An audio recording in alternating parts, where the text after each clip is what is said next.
Yan yana durmak için iki insan gerek. İki tarafın da istemesi. Ben dağınığım, dağınık. Aklıma eseni yaparım. Doğru olan neyse o an işime ne geliyorsa onu seçerim. Sonra vazgeçerim.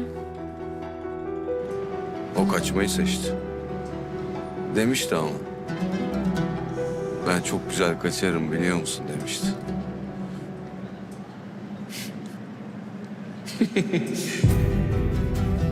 Ben onu kirletirim. Çünkü siyah her zaman beyazı yutar. Sen de bir şey demedin mi yani? Kal gitme demedin mi? Gidene dur demem ben. Kendine kök salamamış biriyim. Aileme bile ya. Ben durmam, o değişmez.